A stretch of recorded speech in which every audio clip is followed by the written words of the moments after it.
What's up? It's Mike Mal, and you are listening to the Athletor Podcast, where we dive into the processes, mindsets, strategies of some of the most successful athletes and coaches from all walks of life. Athletor Podcast coming at you. This week's guest, Brock Hite, talks about expected value again and how it applies to wrestling, more specifically, positional choice.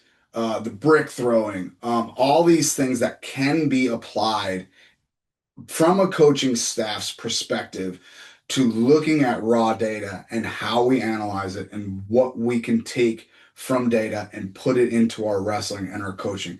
And I got to tell you something, I think you might be slightly surprised about who he chooses for his Mount Rushmore and, more importantly, who he chooses to leave off Mount Rushmore. All that and more coming at you. Athletor Podcast, man. Don't go nowhere. Hey, everyone knows that wrestling is 90% mental.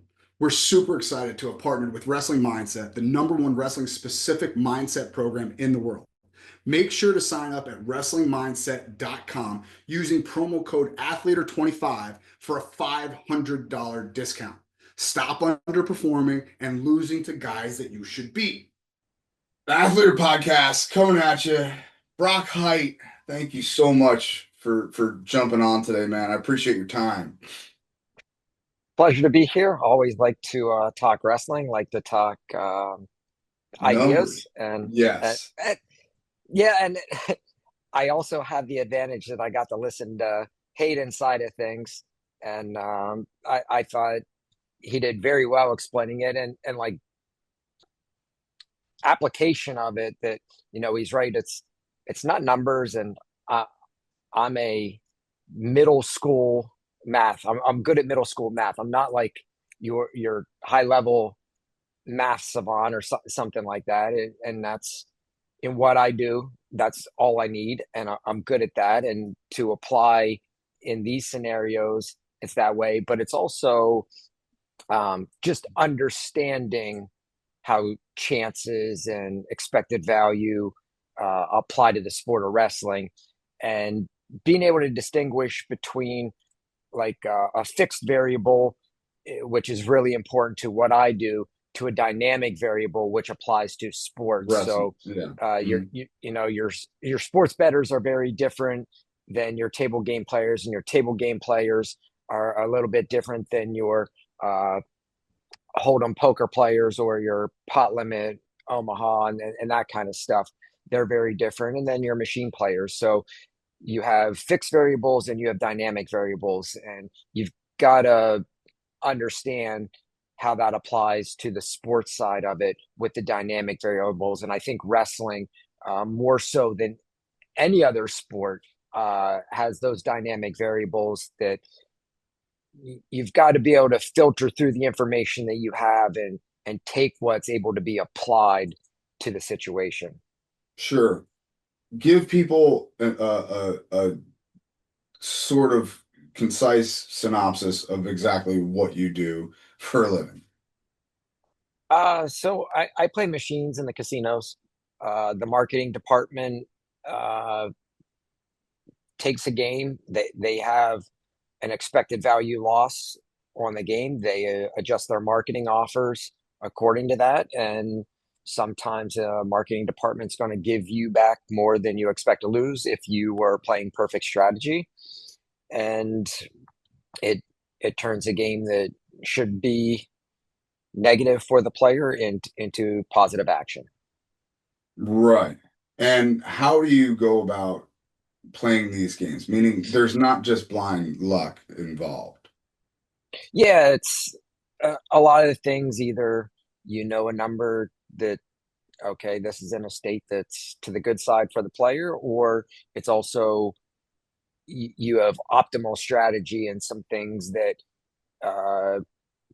the normal player might be playing a machine at 96%, where if you're playing optimally, the cards to hold, and this is applying to video poker, that you make the right holds. Now you take a game that's 99.52 or 99.97.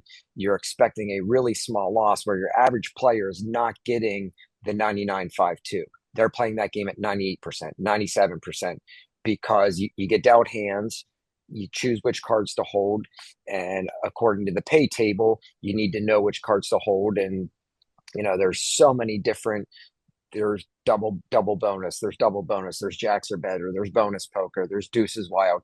There's joker poker, double joker, and you need to learn all the different strategies. And so you start on your base game of jacks are better. I think that's the most famous one that people know.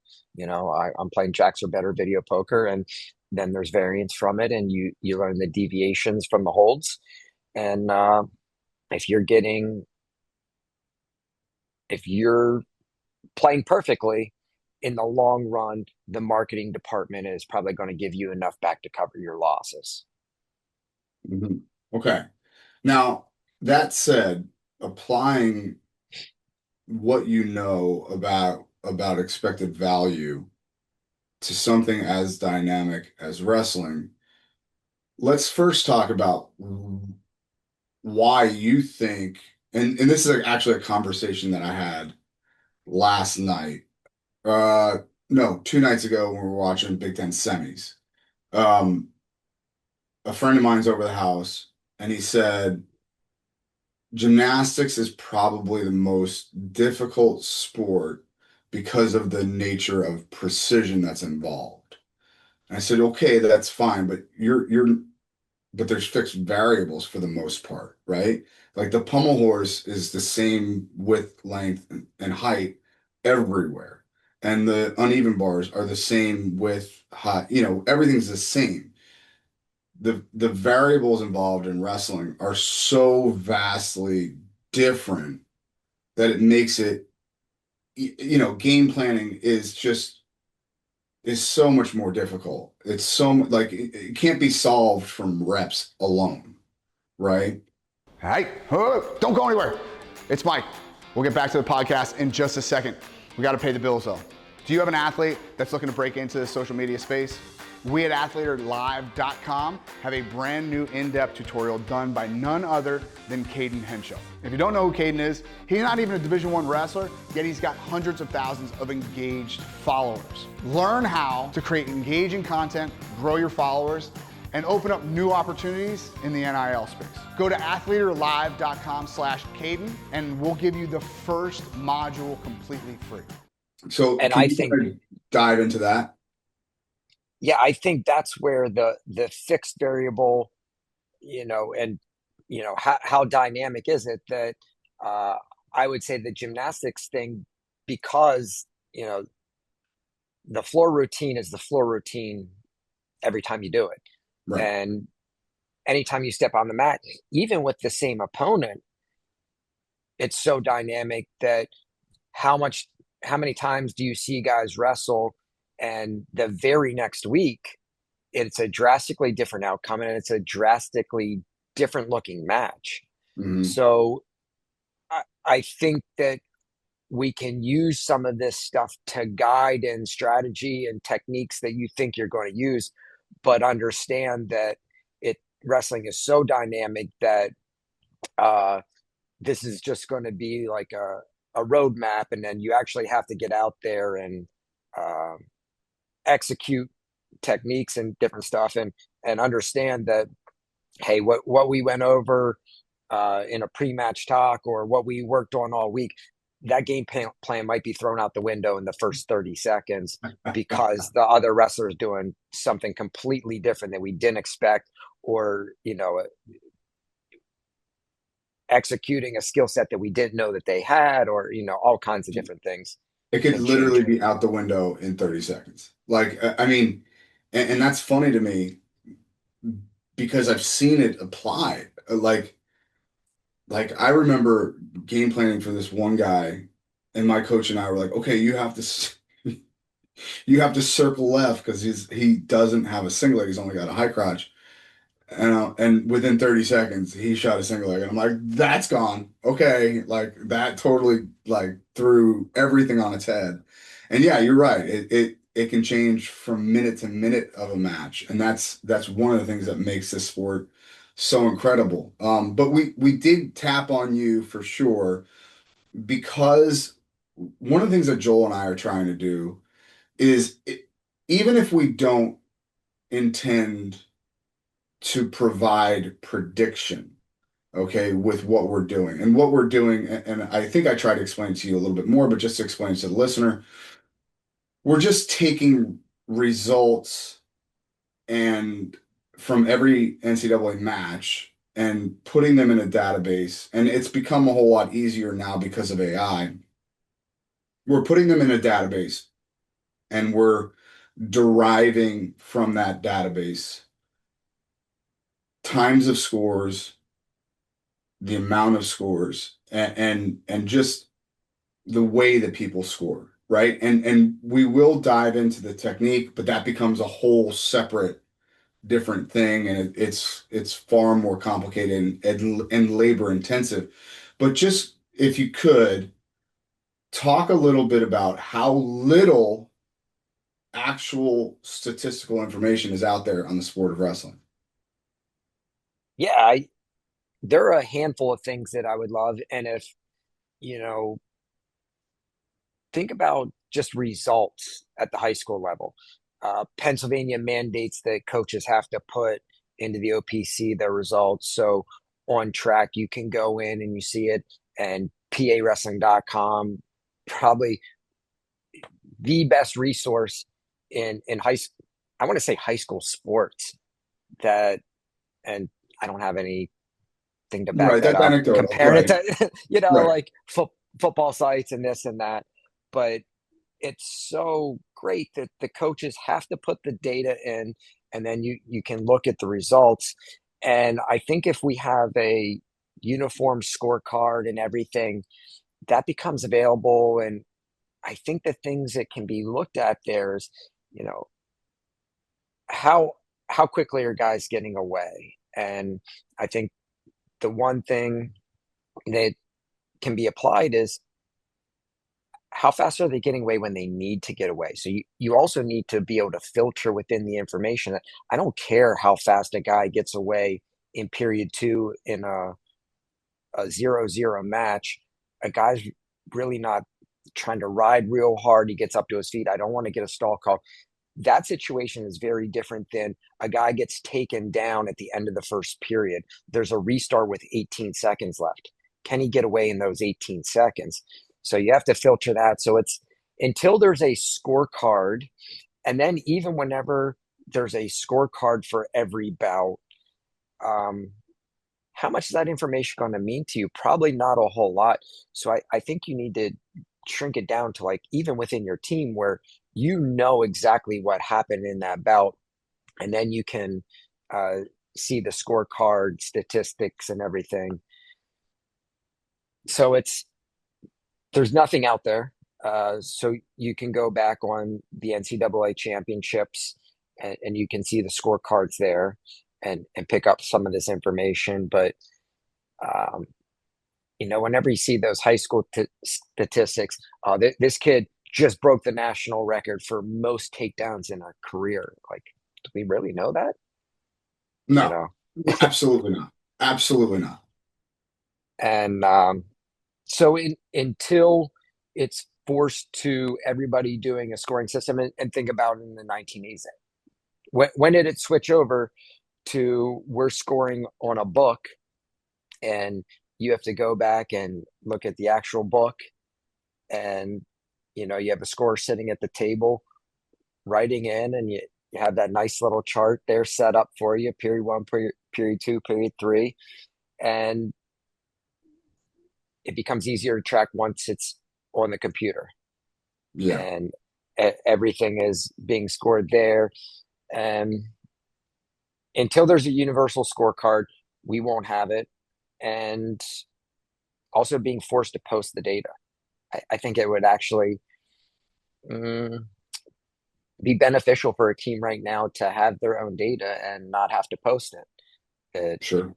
I don't want my team's data out there that somebody who knows what they're doing could end up using it to choice a position or in tiebreakers. I think this is the easiest application of the stuff, how fast can we get away in tiebreakers? And we saw it in Divino Blaze in both tiebreaker matches. In that first 30, how much riding time is on the board that you're still willing to choose bottom? And I think Blaze made a bad choice Yeah. in the dual 17 meet. seconds left. Like you have to Well, look no, at that. go back to the duel. It was Okay. 9. Okay. You think you can get away in less than 9 seconds? And I think Divino made a tactics that if I'm trying to ride a guy for 30 seconds, that's going to force me to go into a position that a reversal becomes possible. If I've got to ride for 9 seconds and I don't have a stall call, my leg should not be going in. I shouldn't be throwing a leg because the leg brings in the chance of a reversal. So your tactics should change according to how much riding time you have. And if it's 11 seconds, that's a really tough choice. Can my guy get away in 11 seconds? And you can't count on the top guy making a mistake of inviting a reversal through a wrestling position. So if the other guy has 8 seconds, can you possibly take bottom? And I think if you have that information, somebody like Phil Ketty on your team who's got an explosive stand-up, and look at what Divino, with that sit back, I think those guys that are able to get to a sit position and go to the head, those are some of the guys that, hey, if Divino has 7 seconds riding time, he would be a guy that I would think, where I think the general rule that I would say is absolutely under 10 seconds or 11 seconds, somewhere in there. And I don't have the data. Each team's got to collect that on their own. And then you have to filter out, is this a relevant restart position? So the beginning of the second period, I throw that out. My guy gets away in 38 seconds. That data is not valid for tiebreaker position. If he gets taken down with 15 left in the first period and he's able to get away in those 15, that is relevant data to making that choice in tiebreaker. And it's so hard. We talk about the job of a NCAA head coach and how it has changed in the last 10 years, 20 years, and especially 30 years, and what that looks like. And you look at all these CEO types, and I think Tom Ryan is probably one of the best examples of this. Tom Ryan, when he was at Hofstra, was a wrestling coach, right? Like he 100% had to recruit and he had to fundraise, but he was a wrestling coach. The iteration of Tom Ryan in 2025, 2026 is more CEO than he is lacing up wrestling shoes. If you add this level, this layer to the onion of expected value out of each and every one of your athletes, does the position of head coach change? I don't think the position of head coach changes. I think your assistants and, when you're building a staff, having you need somebody that understands the rule book, and that person should be in the corner every single time. So you need a rules guy. You need stats. So you're delegating the authority, and take somebody in your staff that has good skill set to review the film and pick out what scoring situations are relevant to your guy that you can apply, and starting with small things of like position choice and match strategy and those kind of things. And I think it's an assistant's position that, hey, you need to start looking into these things, and we're going to get managers that, now I'm trying to think of, what is it, Matt Boss, that has the video camera that you're recording the match, and then the person running the camera is putting in the scoring. So basically you're building a scorecard overlaid over the video. So I think a tool like that and having somebody on staff that it's proficient at using something like that is going to be imperative to separate yourself. You know, Penn State is doing stuff to separate themselves. And I think that is strictly to do with how they're training, the techniques that they're bringing in, the amount of international guys that they have in the room that they're, you know, you just pick a little bit from this guy, pick a little bit from this guy, put it all together. Don't try to change your athletes, just give them options to continue to expand their technique and what they're able to do. And so I think this is an area that you could have small advantages. When our guys go to tiebreaker, we are confident that we're making the right position choices, and we're confident that they're using the best techniques that suit their wrestling style. And if you go back to the Terry documentary with Kendall Cross, Kendall in the video says, I realized every time I shot, he was scoring on me. Stop shooting. Yeah. So he was basically just anecdotally watching the video. I don't think he was charting, well, Terry scored one there on You're the not going to give takedown. Kendall that kind Scored of one credit. there takedown. But Kendall was a wrestler that 3 points, you know, he's a guy that he understood exposure and feet to back were much better than the 1 point takedown. And I think that suited him where, So just to give people clarity, in the 90s, feet to back was 3, exposure was 2, takedowns were only 1. And if you ask me, that's why we don't see any head pinches anymore. Everybody sucks at head pinches, because why would I sit in a front headlock and try and turn his neck, get the right hold, and go for a head pinch when I can go behind him and get 2 points, right? The value of it was very, very different in the 90s. and I don't think people have adjusted to the new scoring and folk style that there was a head scissor at the PIAA tournament last week.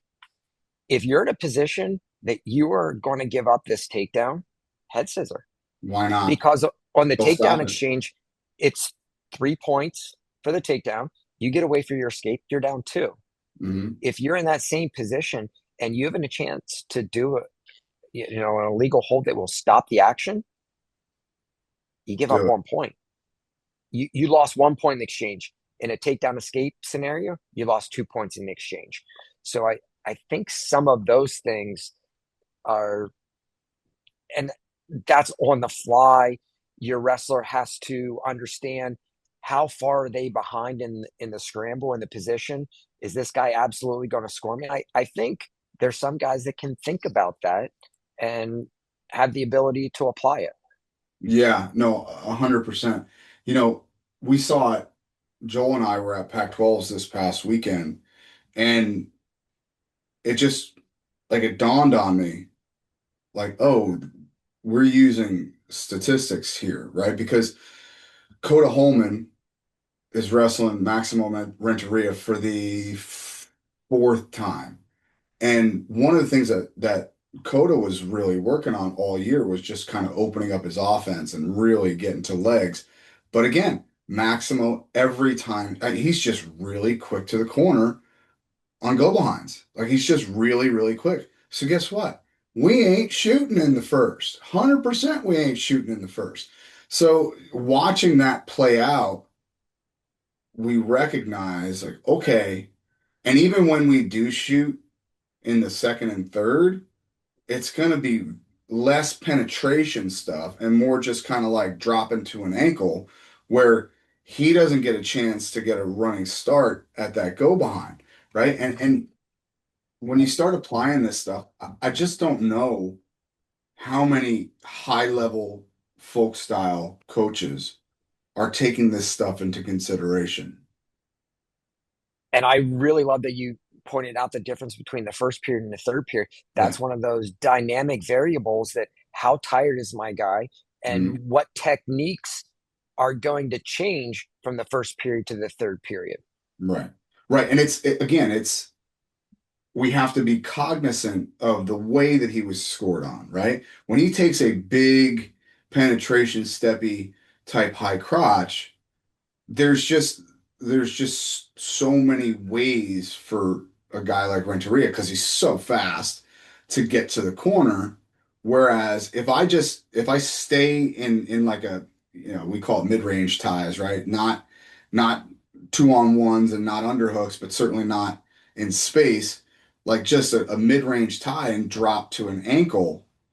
Well, he just has less time to cut that corner, and I think if we can start thinking around these numbers, around this evidence, around these statistics, I think we'd be in a better place um, as a sport. And maybe the amount of scoring goes up or it goes down. I haven't thought much about that, but I will say this: we analyzed the brackets for the last 20, Joel, I think it was 25 years, right? Since 2000. Yes. Yes. And scoring has gone down. Now think about this. Scoring has gone down. Just the overall score of the bout, okay, has gone down 1.7 points per That's match. pretty crazy whenever the percentage you're getting, 50% more for a takedown and the near fall that is available uh, being so much higher. Is that That's a shocking statistic to me. That's what I'm saying, right? So I felt it anecdotally, like, man, nobody's scoring in the first period. Nobody is scoring in the first period. And I took that thought and I ran with it. 1.7 points less and since 2000. And like you're thinking about, God, we have 3-point takedowns, we have 4-point near falls now. Like it's unbelievable to me. So how would you take this data? So like let's talk about the NCAA for now. Okay. How would you take this data and apply it to your team? Um, I don't know if straight scoring um, is going to change it, but I think one thing to be said there is like looking at upsets. Like in my thought is that, and the prevailing thought is if I'm the lesser wrestler, we want less exchanges. Mhm. And I think it would be interesting to see the the upsets that happen where a guy is looked at as the superior wrestler. Is that true when they're getting beat? Is it in a low scoring match? And Mhm. I think some of that will apply, but it's so dynamic that just broad scoring statistics are hard to apply to a a team or an individual athlete. What about And time? What about time of the score? I think again, each individual match, it's how many guys are really good whenever they're fresh versus how many guys are getting tired. And to apply it, you need to know the athlete at hand. That I think that techniques used are going to change from the first period to the third period, and what's effective in the first. I think that's where you can drive your match strategy a little bit, that we're not going to take this attack in the first. We need to focus on that attack in the third period. And I don't even know if that holds up. That you said the lack of statistics and the lack of information that we have out there. I have anecdotal, thoughts based on anecdote, but we don't have the statistics there, and we don't have the information. So until we do, it's very difficult to say how to apply that. Mm, okay. How would you, so let's say you were head coach of a team and or assistant coach that's going to take this data and use it. How would you how would you apply it to choice of position, right? I think the brick and the choice of position, I believe, is where it is one easiest to analyze. What effect does this have on the match? And statistics and everything, like the math side of it, I think it is overwhelming to some people without a math background. And it's really not, it's very basic math that we're applying. Mhm. And it's really not a math problem at all. That, like, we talked about the match strategy and, what techniques. So it's more of a technique and a position choice, a brick, what's it worth? And if I was applying it, I think number one is guys that are good on top and like deferring choice and leaving that kind of re-ask the question here, Okay. because thinking about different things kind of led me down a different path in my mind. I want to go back to the original question. All right. So how would you look at scoring data?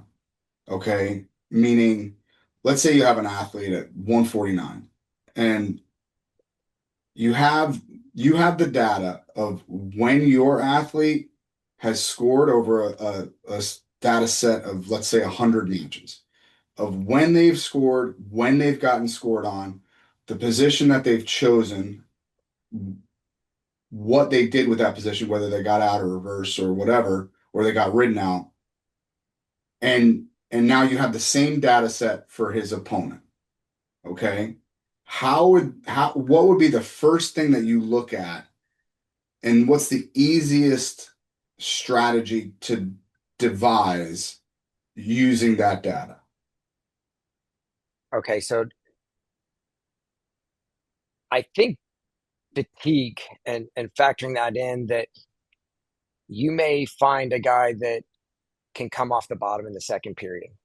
Then when fatigue's factoring in a little bit more, so choosing bottom in the third, they may not be nearly as effective coming off the bottom in the third as they are the second.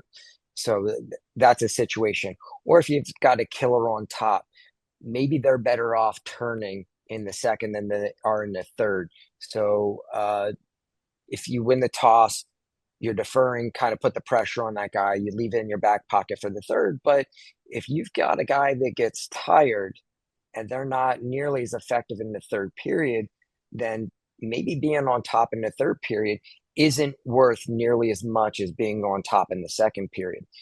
And you have to, it's so niche and individualized that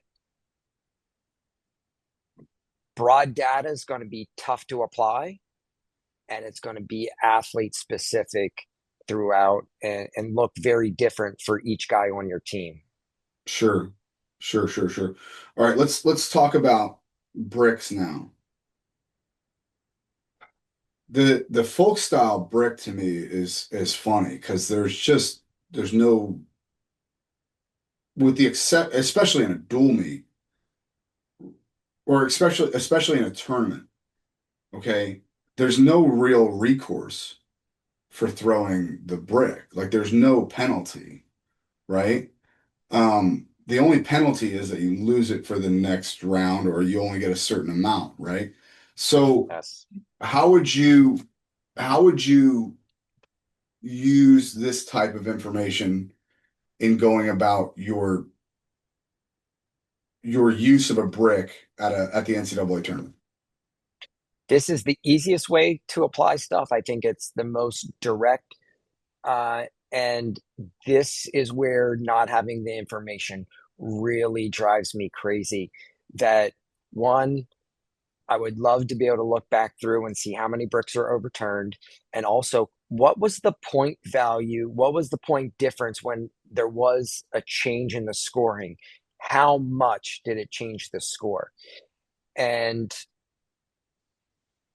I think applying this as a coaching staff greatly mismanaged, that there are too many emotional bricks. And prior to a dual meet, you choose a guy to use it for. This guy can earn a qualifying bid if he gets a win here. This guy can improve his seed at the NCAA tournament. Or say, we can win this dual meet. Winning the dual meet is more important to us than our qualifying situation or our seeding situation. So you choose, are we going to use it to win the duel, or are we going to use it for individual guys? And then whenever you're using it, expected value comes into play of what is the chance of me getting this overturned and how much is it worth? A locked hands call, the best you're going to be is 70-75%. That's worth 0.7 of a point. Where if you have 50-50 on a takedown, that's worth 1.5. So going back and seeing how many are overturned and what the point value was, that's where broad statistics, I think, could apply, so much to the sport. And, I've been thinking about this since the brick was in place of what is a brick really worth to us? Are you getting 1.3 points per brick challenge? Are you getting half a point per brick challenge? And it would be interesting to go back and look at the teams. I bet the elite teams are probably getting over a point per brick, and the teams that are using their bricks poorly are probably getting under half a point. And so it should never be used for a 1-point score. And the biggest thing with the bricks, and I absolutely hate a tournament setup. And what is it? Over 7? Is it 1 to 3 athletes? You get 1 at the NCAA tournament, and then 4 to 7, you get 2. And I think 8, 9, and 10 athletes, you have 3. You show up with a team of 1, you're the only NCAA qualifier. You have a brick. That is completely unfair to somebody who shows up with 10 athletes and there are 3 bricks to be distributed among the 10 athletes. Every single athlete should have a brick for the NCAA tournament. You're in charge of your own destiny. And as a coach, I would tell my athlete, do not ever ask me for a brick. I may ask you for information, but don't ever say, throw the brick for me. You can look, and if I ask you for information, where was the foot or something like that? Because I've done the work to be superior in the corner. I understand the camera angle. I understand what this is going to be worth. If it's a 50-50 call and it went feet to back and we think that they were out of bounds and there's 7 points at stake and it's 50-50 whether his foot went over the cylinder and back in or not, and can we get this out of bounds? You almost never get to throw a brick at 3.5 points. And that's a 50-57 point. Now it's got to be a match that we felt is important to us. And then at the NCAA tournament, I'm going to use this as an example, and it puts a staff on there that Corey Keener was in the wrestlebacks. And while applying it to the athlete, we want this athlete to become an All-American. Mm-hmm. So in this individual spot, you can justify throwing a brick because of your attachment to that athlete. We want to give him the best chance to reach his goal. But realistically, how many points was Corey Keener going to score on that backside? Where advancement is half a point. We win this match, half a point. Next match, half a point. Get to like a 7th and 8th place. It's low level scoring, where a brick in the quarter or semifinals is worth so much more. So I don't think Penn State should have used a brick, and they lost the brick in this scenario with a Corey Keener call. I believe it was in Cleveland that year. 2018, which obviously came down to Bo versus Miles. I think that was the scenario. And whenever I see bricks for teams that are in trophy contention being used in Wrestleback 1, I really think it's a misuse of a brick. Sure. Because winning that match is worth half a point. winning that match in the quarterfinals, because then you get 6 place points guaranteed, and your advancement on the championship side is 1 point. Mm-hmm. And so using them efficiently in a tournament like the NCAA's is, you really have to think about where and when can we use these and what is the best use of it. And for some teams, NCAA team scoring does not mean a thing. Right. So they can look at it much differently than somebody. Hey, we're going to be in the mix for a trophy here. We're going to be 3, 4, 5, 6. We have to think about the team more than the individual in those scenarios. Sure. And I think it's really unfair to the athletes that your brick usage is going to be drastically different depending on what your team situation is. So give everybody one at the beginning of the tournament. You can use it. And I like the freestyle where if the coach throws it and the athlete doesn't want it used, She can throw it back. they can say no. Yeah. And so the athlete can't be hurt by the coach. Sure. And now you don't lose a point, but you lose your brick moving forward. So I think a little bit of tweaking within the rules of the bricks would be more fair to the athletes and the teams, and giving that athlete the veto power would be big, as opposed if the rules change of how the bricks are distributed at the NCAA tournament. That makes sense. Okay. We're butting up on time, but who's the best brick throwing team in the NCAA right now? I don't know. I truly don't know. And it's hard. You get these narratives out there that, oh, so-and-so get there for a while. Cale Sanderson gets all the calls. Penn State gets all the calls. And then again, I don't have statistics on it. We don't know. And anecdotally, I was thinking, I don't think that narrative is anywhere close to true. And there's no statistics on it. Fair enough. I can't say, and I'm looking for this. Mm-hmm. I'm absolutely looking for this. And it's above my pay grade. Fair enough. Fair enough. But just anecdotally, is there a team that you think is just more successful with bricks? Now, you talk about Cale. The one thing that I think gets overlooked when you're talking about bricks and successful challenges is guys like Cale. John was notorious for this. Tom Brands is notorious for this. They bully those referees in a big way, dude. And so like that is a factor that has to be considered when you're talking about how successful a team is at their challenges. Is there a team that maybe isn't a Penn State, Iowa, Oklahoma State that you've seen that maybe looks like, even if they're not cognizant of the actual data that's in place, is there a team that you can think of that looks like, oh, at least they're considering these things? Well, here I believe is an elite technique. Okay.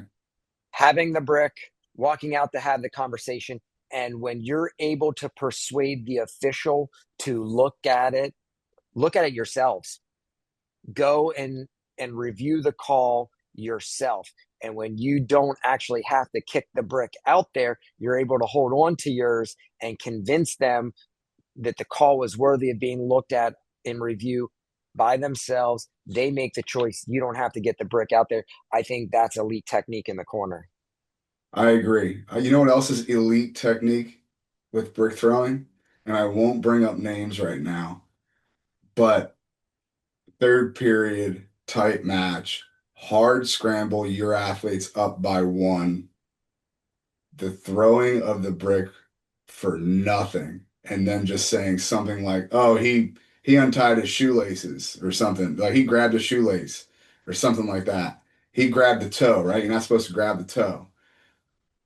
I've seen that a couple times, once or twice, and I saw it this weekend. That's where raw data will get us in trouble. Yeah. Lost challenge. Yeah. It's a These lost guys challenge. are terrible at throwing the brick. They had 3 chances this weekend and they lost every single one. They But they didn't get won those any matches. value out of their brick. If they got oxygen into their guys' lungs that it was apparent needed to be done, that was a successful brick. That was a very successful break this weekend, bud. And it was so awesome to watch because there was a SID that, because I was Matt's side, it was an SID that comes up to me and goes, Did did coach really see what he said he saw? I'm like, absolutely not. No, absolutely not. But he got a blow for his athlete. And it was, And dude, Brock, it was like over 2 minutes. It was over how, 2 minutes.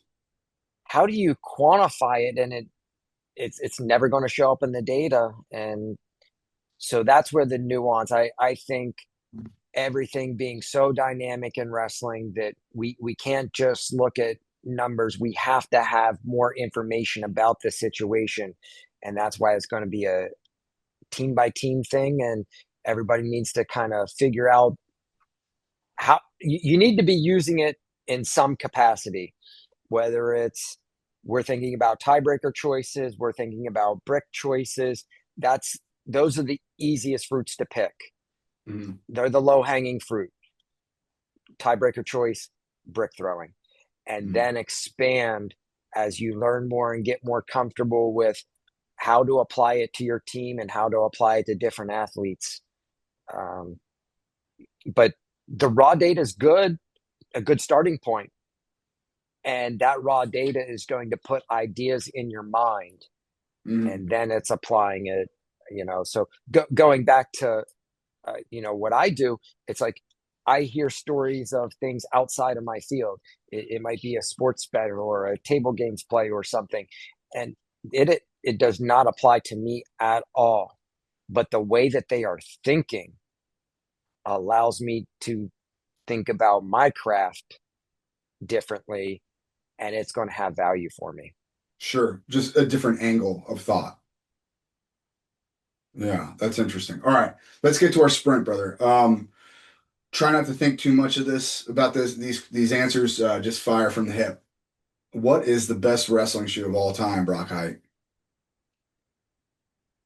I'm sad to say I didn't have these, so I can't go personal. The Adidas equipment, they were white with green, Green. and Yeah. the ones that Brock Hardy, the combat speeds that Brock Mm-hmm. Hardy wears, Mm-hmm. uh, they're trying to replicate it, but and these things were off the charts expensive. This was when international lights were $99 and combat speeds were $90. These things were like 179 or something, Okay. and they were very difficult to get. Sure. And so the tongue was a little bit bigger than the original combat There they speeds. go. There they go. Uh, Yeah. Those are dope, dude. yeah, so uh, I think the scarcity, and they were probably harder to get than the teals were Yeah. in that At the time time. frame. Yeah, yeah, yeah. And then these kids don't understand the difference between the combat speeds and the whole Adidas platform. It changed around 98 or 99. So Mm-hmm. I had a pair of combat speeds that were like 95, 96, and it felt like a sock on your foot. And then they ended up putting a little bit of lift in the heel, and Mm-hmm. the bottom got a little firmer. And so, like, if bring that picture back up, and these don't have the curl to it that you often see. A lot of times you will see the toe start to Mm-hmm. curl up, Mm-hmm. and it's just because the bottom is so soft and just molds to your foot so well. Uh, those were absolutely great But you shoes, can and I see it there on the left shoe. Like you can yes, definitely see it. yeah, Those are and great shoes. it just molded so well to your foot, and you know they probably didn't last as long as whenever you make the sole more stable, but you can say, well, my shoes wore out after a season. the difference in performance I thought was drastic to me, of how it felt on my foot. And I will take the shoe wearing out much faster, for the feel that it gives. 100%. All right. Give us a book recommendation. Tell us what you're reading right now. Not much of I read at a third grade level. Fair enough. Mathematically, like I'm big on podcasts just because of the time element that uh, I'm in a situation where 24 hours a day, something is available to me to Mhm. make money. So, whenever they say time is money, a lot of people are, in a career that, you know, it, it operates 9 to 5, 9 to 5. Monday Mhm. through Friday, or this or that.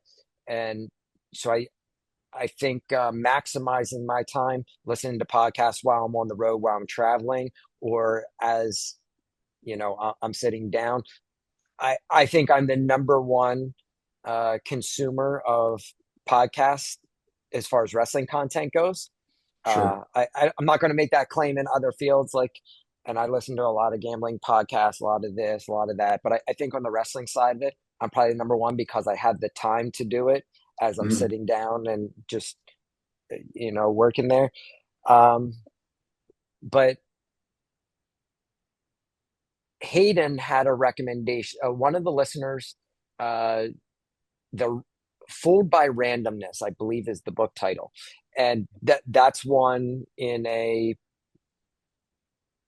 gambling setting has been recommended to me a couple of times, and then a listener recommended that to Hayden, and I think it is probably going to be the next book that I read, uh, just because I think it has so many applications. There you Yeah, go. there it is. Fooled by Randomness. The hidden role of chance in life and in the markets. That's good. That's good. I And might take that one. when you look at, I didn't even know what the term expected value was until like 2018, 2009. No, it should be something that is taught in school, that I I went from not being able to, you know, budget and this and that, and it's what what does purchasing this coffee do for me? Is this coffee worth $5? And when you start looking at life through an expected value lens, there's so many different applications, and there's, overlay into like stock market trading, and, the gambling world, and, what you do in your everyday life. Do you have any leaks in your everyday life? And whenever my journey within the casinos are done, I'm going to have to get off a Fiji water addiction, and I'm going to have to get off a Starbucks coffee addiction. That I don't I don't want to be spending $4 a coffee, but whenever they're, or $4, $6 a coffee, $8 a coffee, but whenever they're giving it to me through comp points, it's all fine and dandy. But I know that I'm gonna have to make that change in the future. Okay. All right. Sounds good to me. Yeah, I think kids could benefit from the learning expected value in a big, big, big way, for sure. All right. You only get four. They got to be American.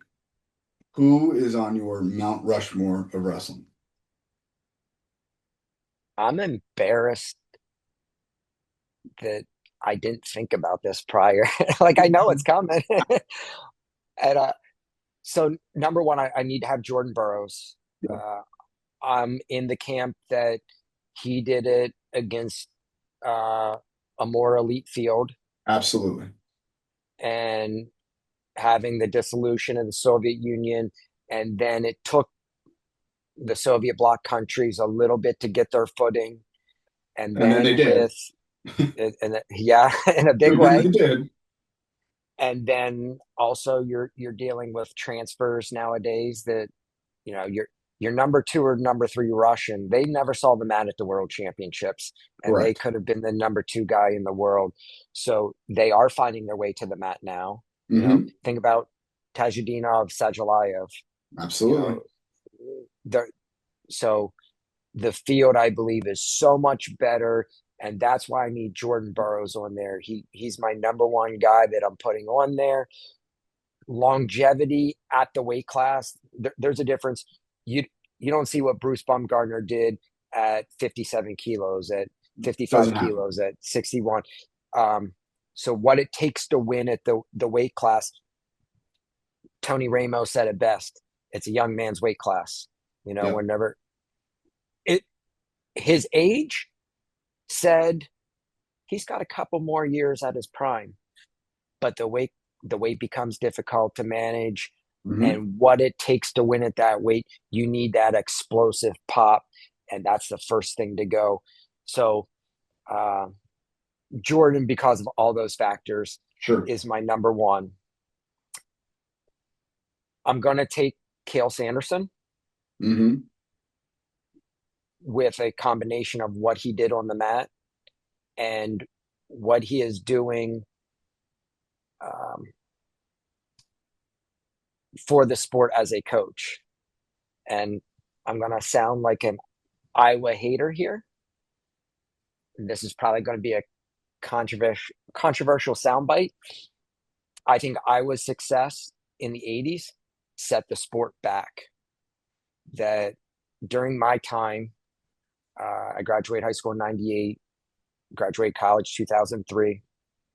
The prevailing thought of wrestling is you need to get in the wrestling room.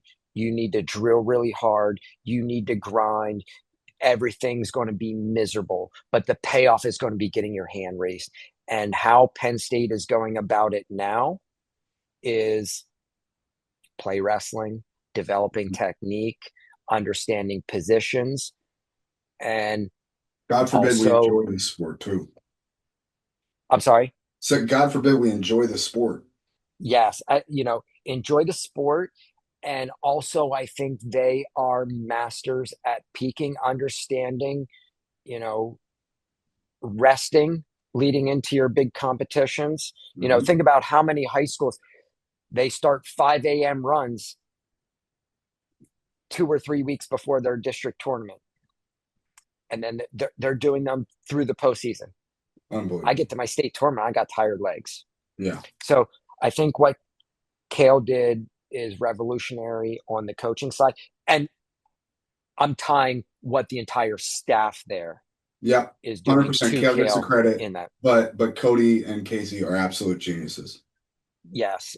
So he's getting a little bit of a bump there from the rest of his staff being behind him. No question. Let's go with John Smith, 6 straight. 6 straight's hard, man. And I hate when people point out the losses because the matches wrestled under different circumstances. That, oh, well, if he would have wrestled in today's line bracket, he had losses here and there. It's totally different. So you can't ding him for that. The 6 straight. And always one, always the toughest.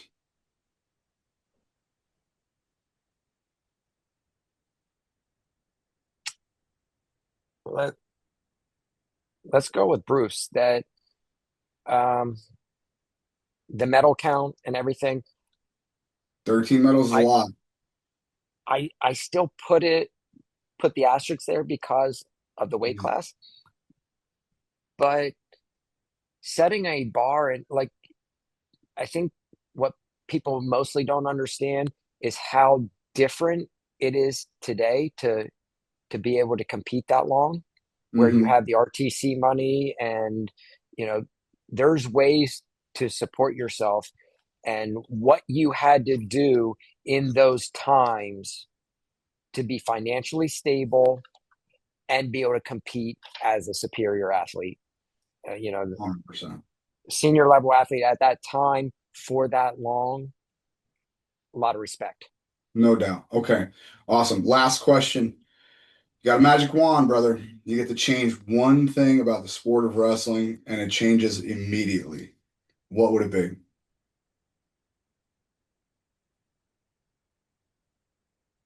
I am not good here that I complain about everything.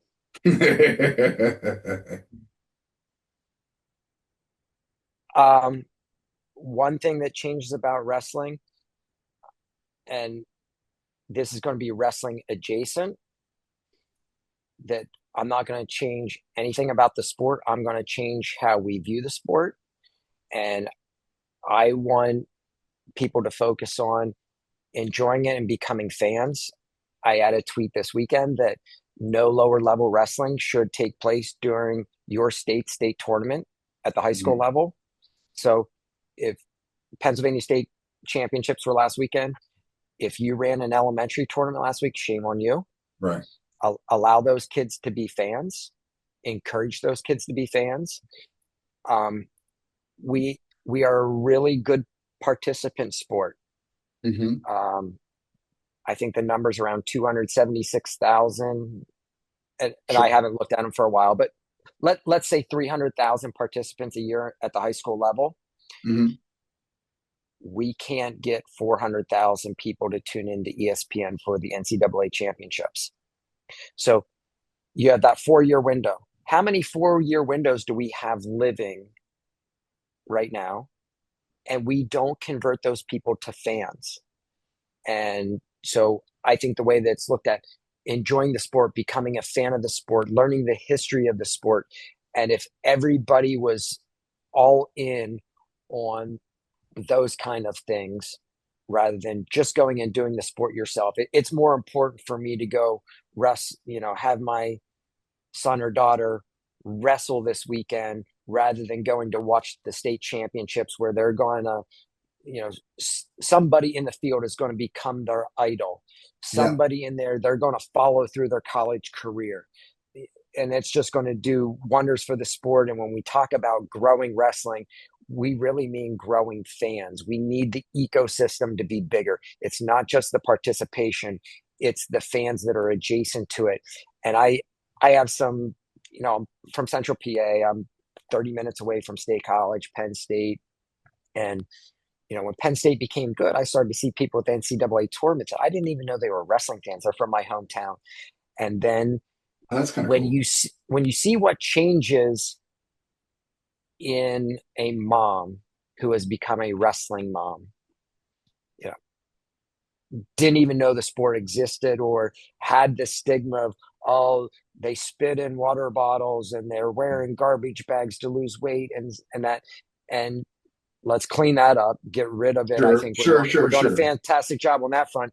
But whenever they have a son or daughter that is doing it now, they become fully invested, and you see that passion, and it lights it. And I think we don't foster that enough in the kids as they are wrestlers. Make them fans also. They're going to stay with the sport for longer. They're going to be lifelong consumers of the sport, and it's going to funnel revenue. It's going to make us look like we have value in advertising dollars. It's going to make it look like we have value to a university, that they are well attended, or the streaming rights are valuable to us. So just keeping more people in the ecosystem as fans, I think, is the biggest thing that we could do. And would be the thing that would change for me if I could wave that wand. Every single participant becomes a lifelong fan. That's a great one. That might be one of my favorite magic wand answers because it makes so much sense. We do such a poor job of creating fans, and so much so. I remember my wife talking about, we got my son into wrestling, and she's like, "Well, you always knew he was going to get into wrestling." I'm like, "Yeah, sort of, but it not for the reasons that you think. It's not because like." Yeah, I wanted him to do well in the sport. And if I'm going to be completely honest, it's not even for the life lessons that the sport teaches you. I just wanted somebody to watch NCAAs with when I get Yeah. old. Like that's it. And that's like the most natural thing is whenever children, when their parents are fans like that, they want to do what dad's doing. They want to do Sure. what mom's doing. And if you're consuming the sport, it's an easy trickle down there where they're making their own decision to be involved in the sport, but it's because your love of the sport. Last night we like I said, we went to the mall, and then the whole family, I said, hey, listen, can I get some help with dinner? Now, usually that is like dropping a bomb in the house. Like, it's like everybody scatters, right? But I said, hey, Big Ten finals are going to be on in the kitchen. Can I get some help with dinner? And then all of a sudden, shoot. And, Melissa's like, is AJ wrestling? And, is it, I'm like, yeah.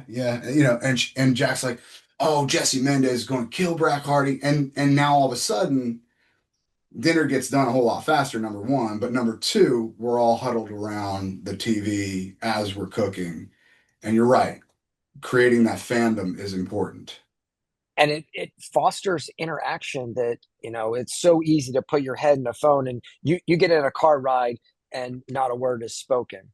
Mm-hmm. And whenever you have connections like that you love the same things, and it can just be great for the parent-child relationship whenever you have something in common like that.